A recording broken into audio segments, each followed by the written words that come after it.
Hello guys, പുതിയൊരു വീഡിയോയിലേക്ക് എല്ലാവർക്കും സ്വാഗതം. Adila Noora Faisal Malabar house warming issue സംഭവം എന്താണെന്ന് എല്ലാവർക്കും അറിയാമായിരിക്കുമല്ലോ. കൂടുതൽ എക്സ്പ്ലെയിൻ ചെയ്യാൻ നിൽക്കുന്നില്ല. അറിയാത്തവർ നമ്മൾ 2 വീഡിയോന് മുമ്പ് ചെയ്തിട്ടുണ്ട്, കണ്ടിരുന്നാൽ മതി, മനസ്സിലാവും. ഈ ഒരു സംഭവം ഭയങ്കരമായിട്ട് ചർച്ചാ വിഷയമായിട്ട് കുറച്ച് ദിവസങ്ങളായി. ഇതുവരെ ആദിലയുടെ ഭാഗത്തുനിന്നോ നൂറയുടെ ഭാഗത്തുനിന്നോ അതുപോലെ തന്നെ ഫൈസൽ മലബാറിന്റെ ഭാഗത്തുനിന്നോ യാതൊരു തരത്തിലുള്ള എക്സ്പ്ലനേഷനോ ഒന്നും തന്നെ വന്നിട്ടുണ്ടായിരുന്നില്ല. എന്നാൽ കഴിഞ്ഞ ദിവസം രണ്ടുപേരും, ആദില നൂറ ആൻഡ് ഫൈസൽ മലബാർ, ഇവരുടെ രണ്ടുപേരുടെ ഭാഗത്തുനിന്ന് ഒരു എക്സ്പ്ലനേഷൻ റൈറ്റപ്പ് ആണ് ഫേസ്ബുക്കിലും ഇൻസ്റ്റാഗ്രാമിലായിട്ട് ഇവർ പോസ്റ്റ് ചെയ്തിട്ടുണ്ട്. അത് ഈ ഫൈസൽ മലബാർ പറഞ്ഞേക്കുന്ന കാര്യം മാപ്പ് പറഞ്ഞിട്ടുള്ള കുറിപ്പാണ്. നമുക്ക് എന്താണെന്ന് വായിക്കാം. അത് കഴിഞ്ഞിട്ട് ആദില നൂറയുടെ ഒരു എക്സ്പ്ലനേഷൻ കുറിപ്പിനകത്തോട്ട് പോകാം. ആദിലയും നൂറയും സംബന്ധിച്ച വിഷയത്തിൽ എന്റെ നിലപാട് വളരെ വ്യക്തമാണ്. വലിയ വ്യക്തമൊന്നുമല്ല, എന്തായാലും ബാക്കി പറ. കോടതിയും ഗവൺമെന്റും അനുവദിച്ചിട്ടുള്ള അവരുടെ സ്വാതന്ത്ര്യം പൂർണ്ണമായും ബഹുമാനിക്കപ്പെടണമെന്നും അവർക്ക് താങ്കളുടെ ഇഷ്ടപ്രകാരം ജീവിതം നയിക്കാനുള്ള അവകാശം ഉണ്ടായിരിക്കണമെന്നും ഞാൻ ഹൃദയപൂർവ്വം വിശ്വസിക്കുന്നു. അതിനാൽ അവർക്ക് തങ്ങളുടെ ഇഷ്ടപ്രകാരം സ്വതന്ത്രമായി ജീവിക്കാനുള്ള അവകാശം നിഷേധിക്കാതെ അവരെ തടസ്സപ്പെടുത്തുകയോ വിമർശിക്കുകയോ അവരുടെ വ്യക്തിപരമായിട്ടുള്ള തീരുമാനങ്ങളെ വിമർശിച്ച് ഹരാസ്മെന്റ് നടത്തുകയോ ചെയ്യുന്നത് ശരിയല്ല. ഏതൊരു മതത്തിൽ വിശ്വസിക്കുന്നവരായാലും മനുഷ്യന്റെ സ്വാതന്ത്ര്യത്തെയും വ്യക്തി നിയമത്തിന്റെയും ബഹുമാനം ഏതൊരു മത പരിധിക്കും അതീതമായി ഒരു അടിസ്ഥാന മനുഷ്യ നന്മയാണെന്ന് ഞാൻ വിശ്വസിക്കുന്നു. വലിയ വലിയ വാക്കുകൾ വെച്ചിട്ട് നമ്മളെ കൺഫ്യൂഷൻ ആക്കാനുള്ള പരിപാടിയാണെന്ന് തോന്നുന്നു. എന്റെ ഹൗസ് വാമിംഗ് ചടങ്ങുമായി ബന്ധപ്പെട്ട് സോഷ്യൽ മീഡിയയിൽ ഉണ്ടായ തെറ്റിദ്ധാരണകളും വിവാദങ്ങളും ഒരിക്കലും എന്റെ ഉദ്ദേശത്തിലുണ്ടായിരുന്നില്ല.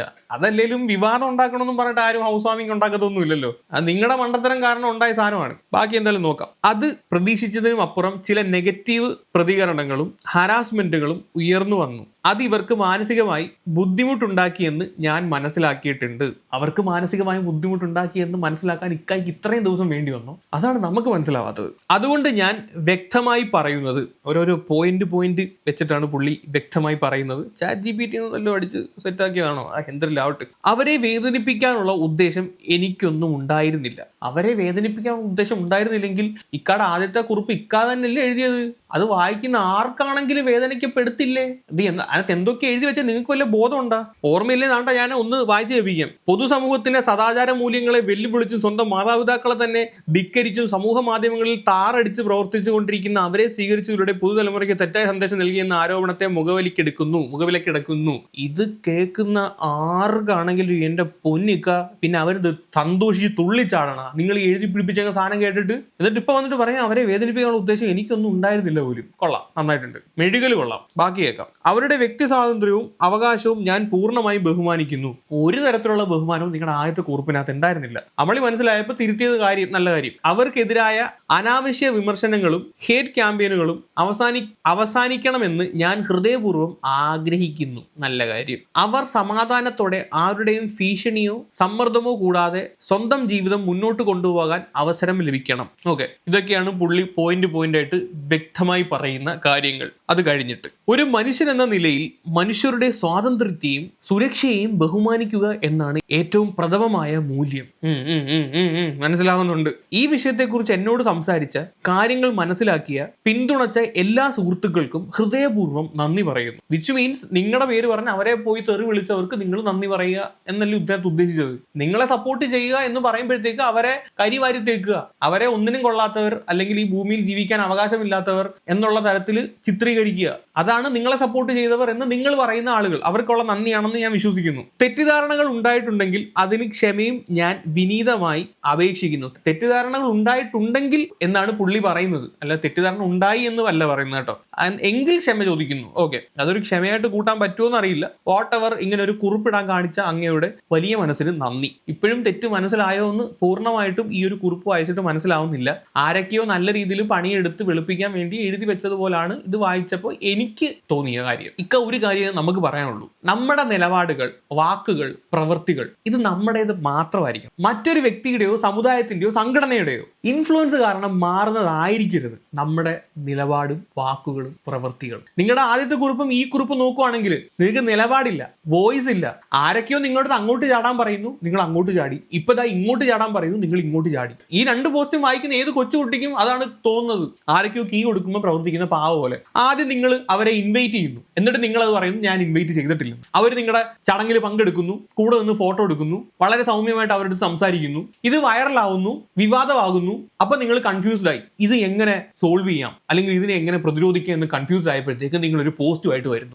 അതും ആരെങ്കിലും പറഞ്ഞ് ജയിപ്പിച്ചതാവാനാണ് സാധ്യത. ആ പോസ്റ്റ് ഇട്ടതിന് ശേഷം പിന്നെ നിങ്ങൾ ഒന്നും കൂടെ നേരത്തെ ഉള്ളതിനേക്കാൾ കൂടുതൽ എയറിലോട്ട് പോകുന്നു. അപ്പൊ പിന്നെയും കൺഫ്യൂസ്ഡ് ആയി ഞാൻ ചെയ്തത് മണ്ടത്തരമാണോ എന്ന് നിങ്ങൾക്ക് തോന്നി. നിങ്ങൾ അത് പിന്നെയും ആ പോസ്റ്റ് മുക്കുന്നു. പോസ്റ്റ് മുക്കിയിട്ട് ഒന്നും മിണ്ടാതെ പോകുന്നു. ആ പോസ്റ്റ് മുക്കിയതിന് ശേഷം വെളുപ്പിക്കാൻ വേണ്ടിയിട്ട് ഞാൻ ചെയ്ത നന്മകൾ എന്നൊക്കെ പറഞ്ഞ് കുറച്ച് വീഡിയോസ് തന്റെ ഫേസ്ബുക്ക് പേജിൽ പിന്നെയും പോസ്റ്റ് ചെയ്യുന്നു. അവിടെയും കാര്യങ്ങൾ നിൽക്കുന്നില്ല. നിങ്ങൾ ആ പോസ്റ്റ് മുക്കിയപ്പോൾ തന്നെ നിങ്ങൾക്ക് മനസ്സിലായി ചെയ്ത മണ്ടത്തരമാണ്. നിങ്ങൾ പറയുന്നതിലോ പ്രവൃത്തിയിലോ നിങ്ങൾക്ക് ഉറപ്പില്ലാതാണ് നിങ്ങൾ ചെയ്യുന്നതെന്ന് ആ ഒരു പോസ്റ്റ് ഇട്ട സമയത്തും അത് മുക്കിയ സമയത്തും നിങ്ങൾക്ക് മനസ്സിലായി. നിങ്ങൾക്കല്ല, ജനങ്ങൾക്ക് മനസ്സിലായി. നെഗറ്റീവ് പിന്നെയും കൂടുന്നു എന്ന് മനസ്സിലാക്കിയപ്പോഴത്തേക്ക് ഒന്നെങ്കിൽ ആരെങ്കിലും പറഞ്ഞ് മനസ്സിലാക്കി കാണും, അല്ലെങ്കിൽ സ്വയം മനസ്സിലാക്കി കാണും. അതുകൊണ്ട് ഒരു എക്സ്പ്ലനേഷൻ നോട്ടുമായിട്ട് താണ്ട് ഇപ്പൊ വന്നു. നിങ്ങൾ അവരെ നേരിട്ട് കണ്ടപ്പോൾ ചെയ്ത പ്രവൃത്തിയെ ഉൾട്ടടിക്കുന്ന തരത്തിലാണ് ആദ്യത്തെ പോസ്റ്റ് വന്നത്. അതിനെ ഉൾട്ടടിക്കുന്ന തരത്തിലാണ് ഇപ്പോഴത്തെ പോസ്റ്റ് വന്നത്. നിങ്ങൾ ഇങ്ങനെ കൺഫ്യൂസ്ഡ് ആണ്. നിങ്ങൾ ഇങ്ങനെ മാറി തിരിഞ്ഞ് കളിച്ചുകൊണ്ടിരിക്കുകയാണ്, ആരൊക്കെയോ പുറകിൽ നിന്ന് പ്രവർത്തിക്കുന്ന പോലെ. എനിക്കിനകത്ത് മനസ്സിലായ കുറച്ച് കാര്യങ്ങൾ ഞാൻ പറയാം. ഒന്ന്, നിങ്ങൾക്ക് ഈ LGBTQ കമ്മ്യൂണിറ്റിയുമായിട്ട് യാതൊരു തരത്തിലുള്ള പ്രശ്നമില്ല എന്നാണ് എനിക്ക് തോന്നിയത്.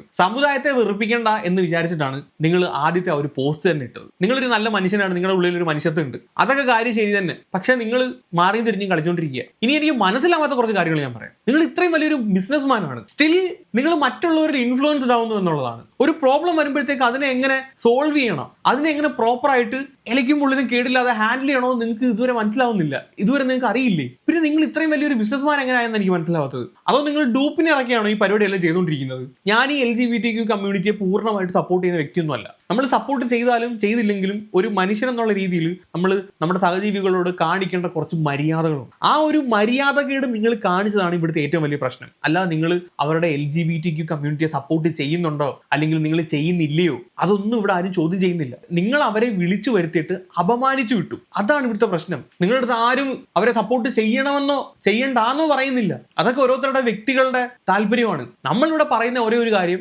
രണ്ടുപേരെ വിളിച്ചു വരുത്തിയിട്ട് ഇൻവിറ്റേഷൻ കിട്ടിയിട്ട് ആണ് അവർ വരുന്നത്. അവരുടെ അടുത്ത് സന്തോഷമായിട്ട് സംസാരിച്ച് അവരുടെ കൂടെ നിന്ന് ഫോട്ടോ എടുത്ത് അവർ കൊടുക്കാവുന്നതിന്റെ അങ്ങേയറ്റം നല്ലൊരു ആതിഥ്യ മര്യാദ, നല്ലൊരു ഹോസ്പിറ്റാലിറ്റി അവർക്ക് കൊടുത്ത് ആഹാരം കൊടുത്ത് അവരെ വീട്ടിൽ തിരിച്ചയച്ച് ആ ആഹാരം ദഹിക്കുന്നതിന് മുമ്പ് നിങ്ങൾ നിങ്ങളുടെ ഫേസ്ബുക്ക് പേജിനകത്ത് ഇട്ട ആ ഒരു പോസ്റ്റ്, അത് പോക്രിത്തരം എന്നല്ലാതെ ഒന്നും പറയാനില്ല. ഇപ്പൊ ഈ പറഞ്ഞ വാക്കുകളിൽ എന്തെങ്കിലും സത്യമുണ്ട്, നിങ്ങൾക്ക് കാര്യങ്ങളൊക്കെ നിങ്ങൾ ചെയ്തത് തെറ്റാണ് എന്ന് സ്വയം മനസ്സിലായിട്ടുണ്ടെങ്കിൽ വളരെ നല്ല കാര്യം എന്നേ പറയാനുള്ളൂ. ഇനി നമുക്ക് ആദില നൂറ ഇട്ട ആ ഒരു പോസ്റ്റിലോട്ട് വരാം.